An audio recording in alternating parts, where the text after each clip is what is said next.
नमस्कार, मैं सुहाना आपके साथ और आप देख रहे हैं द न्यूज पोस्ट।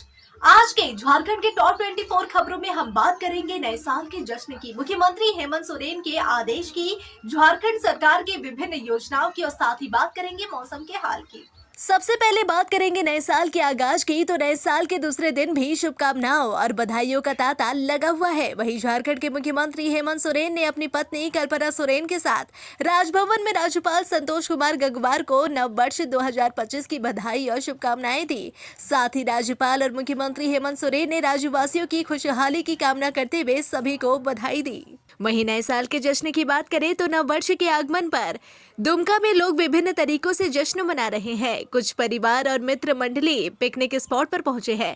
वहीं कई श्रद्धालु धार्मिक स्थलों पर पूजा अर्चना कर नए साल की शुरुआत कर रहे हैं। विशेष रूप से दुमका का बासुकीनाथ धाम सुबह से ही भक्तों से भरा हुआ है। भक्तों ने फौजदारी बाबा पर जलार्पण किया और परिसर हर हर महादेव और ओम नमः शिवाय के मंत्रों से गूंज उठा। प्रशासन ने श्रद्धालुओं की सुविधा के लिए सुरक्षा और व्यवस्थाओं का पुख्ता इंतजाम किया है। गुमला जिले में नए साल के जश्न को लेकर पिकनिक स्थलों पर भारी भीड़ लगी है। जिले में 50 से अधिक पिकनिक स्थल है, जिनमें हिरदाहा, बागमुंडा, नागफनी और शंख नदी प्रमुख है। इन स्थानों की सुंदरता के साथ साथ खतरनाक पहलू भी है, जहां पहले दुर्घटनाएं हो चुकी है। इसे देखते हुए गुमला के डीसी कर्नल सत्यार्थी ने सुरक्षा व्यवस्था को मजबूत करने के निर्देश दिए थे। उन्होंने सभी अधिकारियों को इन स्थलों पर चौकसी बढ़ाने की सलाह दी थी। प्रशासन ने यह सुनिश्चित किया कि पर्यटकों को कोई समस्या न हो, जिससे नए साल का उत्सव शांतिपूर्ण तरीके से संपन्न हो सके। वहीं पर्यटकों का कहना था कि प्रशासन का यह प्रयास उन्हें याद रहेगा। रांची में नए साल के जश्न के दौरान एक कार्यक्रम में बवाल हो गया। आयोजकों ने रसियन डांसर का वादा किया था, लेकिन वहां लोकल डांसर को स्टेज पर बुलाया गया, जिससे दर्शक नाराज हो गए। टिकटों की कीमत 700 से 5000 रुपए तक की थी और लोग रसियन डांसर की उम्मीद कर रहे थे। जब यह शिकायत आयोजकों से की गई तो बाउंसरों ने मारपीट शुरू कर दी। बाद में कार्यक्रम को बंद कर दिया गया, जिससे गुस्साए लोग फिर से प्रोग्राम शुरू करने की मांग करने लगे। पुलिस को बुलाया गया और स्थिति को काबू करने के लिए उन्हें कार्यक्रम स्थल से जाने को कहा। पुलिस के सामने भी लोग आपस में भिड़ते रहे और कई लोग घायल हो गए, जिनका इलाज अस्पताल में किया गया। बात करेंगे मौसम की तो झारखंड में साल के पहले सप्ताह में ठिठुरन भरी सर्दी का असर जारी रहेगा। कुहासा और सर्द हवाओं के साथ राजधानी रांची का तापमान 9 डिग्री सेल्सियस तक पहुंच चुका है। आज 2 जनवरी को तापमान में 5 से 6 डिग्री की गिरावट होगी। मौसम विभाग का कहना है कि पहाड़ी हवाओं के चलते ठंड बढ़ी है और न्यूनतम तापमान और गिर सकता है। अगले 24 घंटे में तापमान 2 से 3 डिग्री और घटने की संभावना है। मौसम में बदलाव 5 जनवरी के बाद होगा। झारखंड सरकार ने मंगलवार को 9 IPS अफसरों को प्रोन्नति प्रदान की। 3 अफसरों को DIG से IG रैंक में प्रमोट किया गया, जबकि 6 SP अफसरों को DIG रैंक में प्रोन्नति मिली। रांची के SSP चंदन सिन्हा को DIG रैंक में प्रोन्नति दी गई, लेकिन उन्हें रांची में ही पदस्थापित किया गया। पलामू जोनल IG सुनील भास्कर को रांची SSP का अतिरिक्त कार्यभार सौंपा गया। संजीव कुमार को हजारीबाग रेंज का DIG, अंबल लकड़ा को दुमका का DIG और अजीत पीटर डुंगडुंग को देवघर में DIG पद पर नियुक्त किया गया। इसके अलावा पलामू जोनल IG नरेंद्र सिंह का तबादला कर उन्हें रेल IG बनाया गया। धनबाद के SSP HP जनार्दन को जैप 3 के कमांडेंट का अतिरिक्त प्रभार सौंपा गया। नए साल में रांची को 5 बड़े इंफ्रास्ट्रक्चर प्रोजेक्ट्स की सौगात मिलने जा रही है, जिनसे शहर का स्वरूप बदल जाएगा।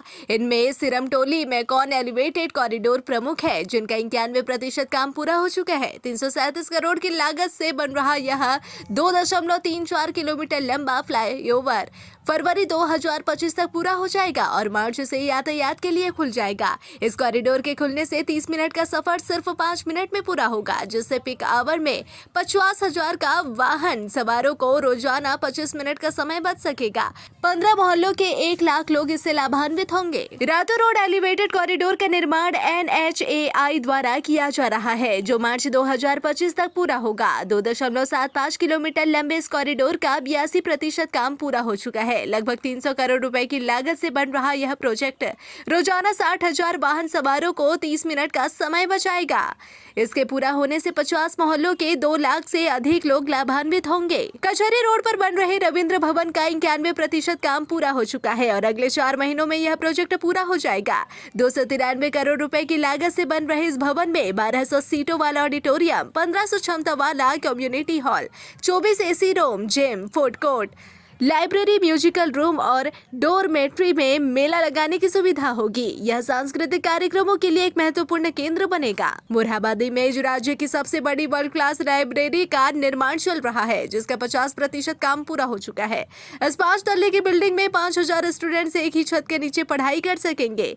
लाइब्रेरी में general reading room, periodical reading room, special reading room जैसी विश्व स्तरीय सुविधाएं होंगी जो विद्यार्थियों को अध्ययन के लिए उत्कृष्ट वातावरण प्रदान करेंगी। रांची के जोन 1 के 9 वार्डों में सीवर लाइन बिछाने का प्रोजेक्ट 87% पूरा हो चुका है और यह जून 2025 तक पूरा होगा। इसके पूरा होने से 50,000 घरों से सेप्टिक टैंक हटाकर टॉयलेट का पाइप सीधे सीवर लाइन से जोड़ा जाएगा। झारखंड बिजली वितरण निगम लिमिटेड यानी JBVNL द्वारा 14 स्थानों पर शिविर लगाए गए हैं, जिसमें अब तक 8,792 उपभोक्ता अपनी समस्याएं लेकर पहुंचे। इन उपभोक्ताओं में से 5,588 ने मोबाइल नंबर को स्मार्ट मीटर से लिंक करने के लिए आवेदन किया, जिनमें से 5,073 के नंबर अपडेट कर दिए गए हैं। 1,416 उपभोक्ता बिजली बिल न मिलने की समस्या को लेकर आए थे, जिनमें से 920 को बिल जनरेट कर दिया गया है।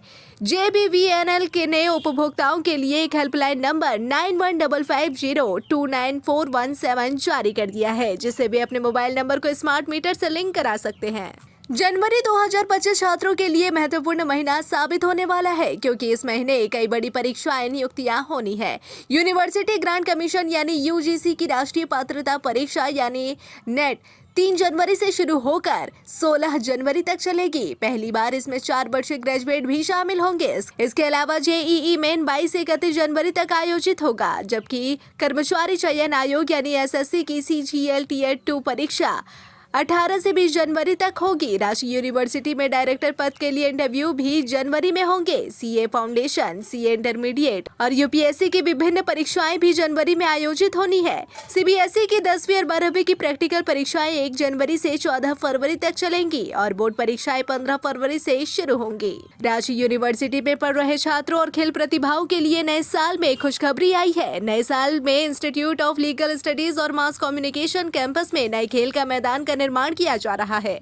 यह मैदान खेल से संबंधित विभिन्न गतिविधियों के लिए उपयोग किया जाएगा, जिसमें एथलेटिक्स, फुटबॉल, कबड्डी, खो-खो और क्रिकेट का नेट ग्राउंड शामिल है। ट्रैक की लंबाई 300 मीटर होगी, जबकि चौड़ाई 85 मीटर होगी। इस मैदान का निरीक्षण मंगलवार को VC डॉक्टर अजित कुमार सिन्हा और अन्य अधिकारियों ने किया। इसके साथ ही BP-8 कोर्स की पढ़ाई की सैद्धांतिक सहमति भी दे दी गई है। इस प्लेग्राउंड के निर्माण से खेल प्रतिभाओं को अभ्यास करने का बेहतर अवसर मिलेगा, जिससे रांची यूनिवर्सिटी के छात्र खेल क्षेत्र में भी अपनी पहचान बना सकेंगे। झारखंड सरकार ने अपने 1.5 लाख पेंशनरों और उनके परिवार के लिए नई स्वास्थ्य बीमा योजना को मंजूरी दे दी है, जिससे उन्हें असीमित इलाज की सुविधा मिलेगी। इस योजना के तहत पेंशनरों को 5 लाख रुपए तक की चिकित्सा सुविधा दी जाएगी। सरकार और Tata AIG general assurance company के बीच करार हुआ है, जिसमें बीमा कंपनी को प्रति परिवार 4,850 रुपए का प्रीमियम दिया जाएगा। इस योजना में पेंशनरों और उनके परिवार को वही सुविधाएं मिलेंगी जो राज्य कर्मियों को मिलती है। हालांकि पेंशनरों के इलाज पर 5 लाख रुपए से अधिक खर्च होने पर अतिरिक्त लाभ बफर स्टॉक से मिलेगा। इस योजना को जनवरी 2025 से लागू करने की उम्मीद है। रिम्स में नए साल से मरीजों को बेहतर स्वास्थ्य सुविधाएं मिलेंगी। अब मरीजों को जांच के लिए बिल्डिंग में चक्कर नहीं लगाने होंगे। सेंट्रल लैब 24 घंटे काम करेंगी, जहां OPD में परामर्श लेने वाले मरीज सैंपल देंगे और तुरंत रिपोर्ट प्राप्त कर सकेंगे। मार्च के अंत तक क्षेत्रीय नेत्र संस्थान भी शुरू हो जाएगा, जिससे आंखों की सभी बीमारियों का इलाज रिम्स में ही संभव होगा। इसके अलावा MRI जांच की प्रक्रिया फिर से शुरू हो जाएगी और मशीन मार्च तक रिम्स में उपलब्ध हो जाएंगे। नए साल में रिम्स को 10 नई मशीनें प्राप्त होंगी, जिनसे अल्ट्रासाउंड और एक्सरे जांच में देरी कम होगी, जिससे मरीजों को तुरंत लाभ मिल सकेगा। NLU की काउंसलिंग प्रक्रिया के तहत पहले मेरिट लिस्ट के आधार पर नामांकन 4 जनवरी तक चलेगा। शॉर्ट लिस्ट किए गए उम्मीदवारों को 4 जनवरी तक अंतिम प्रवेश पुष्टि शुल्क का भुगतान करना होगा। सेकंड लिस्ट 10 जनवरी को शाम 6 बजे जारी की जाएगी और प्रवेश शुल्क का भुगतान 15 जनवरी तक किया जा सकता है। तीसरी मेरिट लिस्ट 23 जनवरी को शाम 6 बजे जारी होगी और प्रवेश शुल्क 28 जनवरी तक जमा किया जा सकेगा। चौथी लिस्ट 16 मई को जारी की जाएगी और अंतिम शुल्क भुगतान 20 मई तक होगा। NLU दिल्ली द्वारा मेरिट लिस्ट वेबसाइट पर अपलोड की गई है, जिसमें 110 सीटों का विवरण है। उम्मीदवारों को सीट पक्की करने के लिए 50,000 रुपए फीस जमा करनी होगी। झारखंड की राजधानी रांची में डीजल की कीमत 93.45 रुपए प्रति लीटर है। पिछले 10 दिनों में डीजल की कीमत में उतार चढ़ाव देखा गया है। झारखंड के विभिन्न जिलों में डीजल की कीमत अलग अलग है, जिसमें सबसे महंगा डीजल जमशेदपुर में 94.78 रुपए प्रति लीटर और सबसे सस्ता डीजल देवघर में 92.39 रुपए प्रति लीटर बिक रहा है।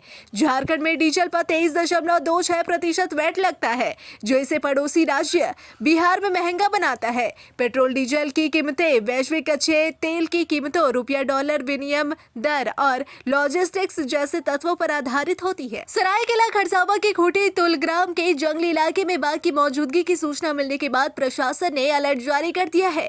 जंगल में एक बैल को बाघ ने मारकर खा लिया, जिससे गांव में दहशत फैल गई। चांडिल अनुमंडल पदाधिकारी ने ग्रामीणों से सतर्क रहने और घरों में रहने की अपील की है। वन विभाग और प्रशासन की टीम जंगली क्षेत्र में निगरानी रख रही है।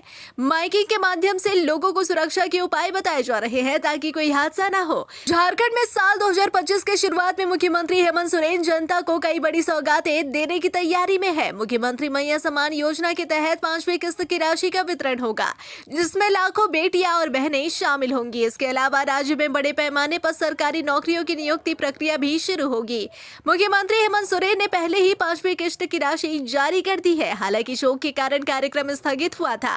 अब इस कार्यक्रम की नई तारीख तय की जा रही है, जिससे झारखंड वासियों को बड़ी राहत और अवसर मिलेगा। झारखंड वासियों के लिए नया साल रोजगार के क्षेत्र में खास रहेगा। मुख्यमंत्री हेमंत सोरेन ने सभी अधिकारियों को रोजगार की दिशा में काम करने के आदेश दिए हैं। जेएसएससी और जेपीएससी द्वारा कई महत्वपूर्ण परीक्षाएं आयोजित की जाएंगी। साथ ही लंबित परीक्षाओं का भी आयोजन होगा। राज्य में विभिन्न सरकारी विभागों में खाली पदों पर नियुक्तियां की जाएंगी। दरोगा की तैयारी कर रहे उम्मीदवारों को भी अच्छी खबर मिल सकती है। मुख्यमंत्री ने सभी विभागों को नियुक्ति प्रक्रिया जल्द पूरी करने का निर्देश दिया है, जिससे युवाओं को रोजगार के नए अवसर मिलेंगे। रोजगार और बेटी बहनों के बाद मुख्यमंत्री हेमंत सोरेन की नजर अब रसोई घर पर है। अपने वादे के मुताबिक राज्यवासियों को सस्ती गैस सिलेंडर देने की योजना पर काम शुरू कर दिया गया है। मुख्यमंत्री ने घोषणा की है कि गैस सिलेंडर की कीमत 450 रुपए में दी जाएगी। इस कदम से राज्यवासियों को बड़ी राहत मिलेगी और हर घर में खुशियां आएंगी। इस प्रस्ताव को जल्द ही हेमंत सोरेन कैबिनेट में पेश करेंगे और इसे धरातल पर उतारने के लिए काम शुरू कर दिया गया है। 2025 में मजदूरों के लिए बड़ी राहत मिलने वाली है। मुख्यमंत्री हेमंत सोरेन ने मजदूरों के कल्याण के लिए बालू घाटों की नीलामी की तैयारी शुरू कर दी है।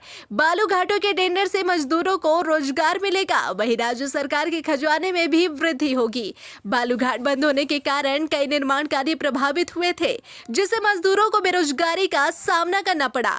लेकिन अब नए साल में उम्मीदें जागी है और सीएम हेमंत सोरेन ने सभी मजदूरों के लिए नए अवसरों की घोषणा की है। देश की सेवा में अपनी जिंदगी का बड़ा हिस्सा लगाने के बाद बिहार रेजिमेंट दानापुर से सेवानिवृत्त होकर सेना के 11 अधिकारी और जवान रांची लौटे। रांची लौटने के बाद तमाम लोगों का सांस्कृतिक परंपराओं के तहत स्वागत किया गया। ढोल नगाड़ों और मांदर की थाप के बीच स्थानीय लोगों ने सेना के जवानों का स्वागत किया। रांची में हुए स्वागत से अधिकारी और जवान काफी भावुक नजर आए। उन्होंने कहा कि अपनी जिंदगी का एक लंबा अरसा भारत माता की सेवा के लिए लोगों ने लगाया है और जब आज वापस आए तो ऐसा स्वागत उनकी आंखें भर रहा है। सेवानिवृत्त यह अधिकारी और जवान जम्मू कश्मीर, नागालैंड, मणिपुर, राजस्थान, कारगिल सहित देश के विभिन्न बॉर्डर पर इन्होंने अपनी ड्यूटी निभाई और आज सेवानिवृत्त होकर रांची लौटे। फिलहाल इस बुलेटिन में बस इतना ही। ऐसे ही तमाम खबरों के लिए बने रहे द न्यूज़ पोस्ट के साथ।